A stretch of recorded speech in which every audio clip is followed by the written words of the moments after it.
Bonjour. Les banques centrales, en zone euro, aux États-Unis, sont en train de mettre en place des politiques monétaires qui vont se révéler divergentes.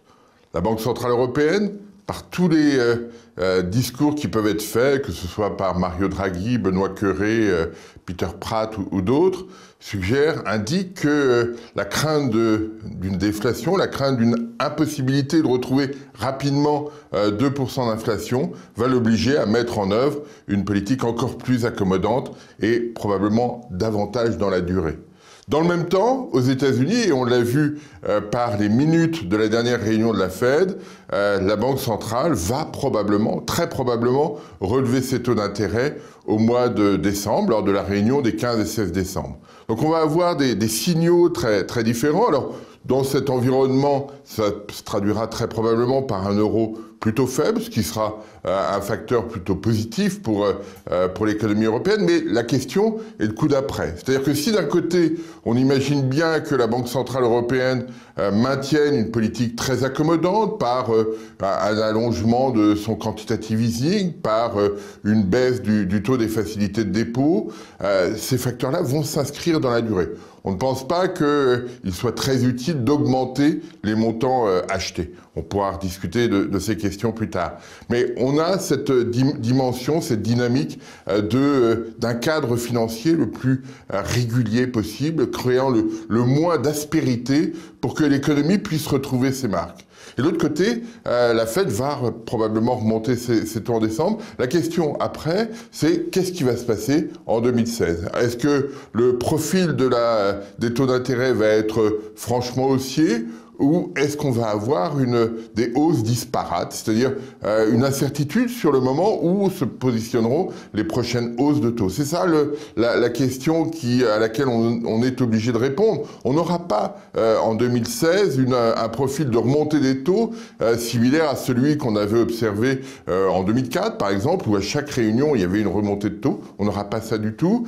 Et puis là, il faut prendre en compte très clairement l'environnement international. Et cet environnement pose un certain nombre de questions, y compris à l'économie américaine. Pourquoi? Bien parce que l'économie américaine ne va pas si vite que cela, elle va beaucoup moins vite que par le passé. Donc là, elle est plus sensible à l'environnement international. C'est d'ailleurs ce que disait Janet Yellen lors de sa réunion, lors de sa conférence de presse du mois de septembre. La Chine ou le reste du monde peut avoir une incidence sur l'économie américaine. Et cette économie américaine, pour l'instant, n'est pas perçue, on n'était pas perçue en tout cas en septembre, comme capable d'amortir ces chocs-là. Donc là, il y a une vraie interrogation, et le reste du monde ne va pas très bien. On le voit sur un indicateur très simple, le prix du pétrole continue de baisser. C'est-à-dire qu'il a baissé à 50 $, et puis on le voit là maintenant converger vers 40 $. Donc là, il y a une vraie question qui est posée sur la dynamique de l'économie mondiale. L'offre de pétrole est toujours importante, les stocks sont importants, mais on a probablement une dynamique de demande qui est insuffisante et qui se traduit par une baisse du prix du pétrole. Donc, dans cet environnement, est-ce que l'économie américaine a les moyens d'être le seul à remonter ses taux d'intérêt et à dire « nous, on y va ». Alors, on pourra toujours dire il y a un petit peu d'inflation, on va scruter l'évolution des taux de salaire, on va scruter l'évolution du taux d'inflation, on va dire attention, on est proche de l'accélération de l'inflation.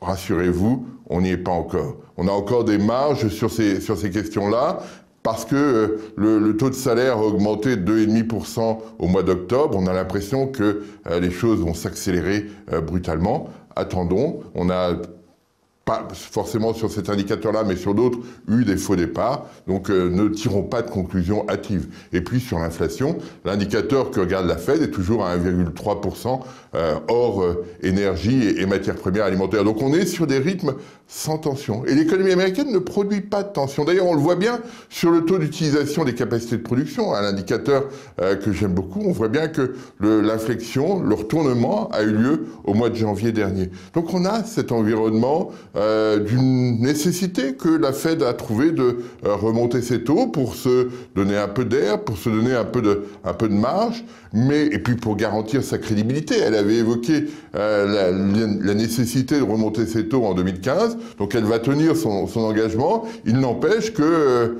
ce qui va se passer l'année prochaine est un peu incertain, à la fois sur la dynamique interne de l'économie américaine, il n'y a pas d'accélération, il n'y a pas de tension particulière, et puis parce que l'environnement est pénalisant, l'environnement ne repart pas, n'est pas très dynamique, et cela va être peut-être un peu plus pénalisant si effectivement la remontée des taux se traduit par une remontée supplémentaire du billet vert, et là les entreprises américaines vont dire attention, on est la seule région du monde qui croît assez rapidement pour générer des hausses de taux, notre monnaie s'apprécie et nous on est pénalisés. Donc ne tirons pas de conclusions hâtives.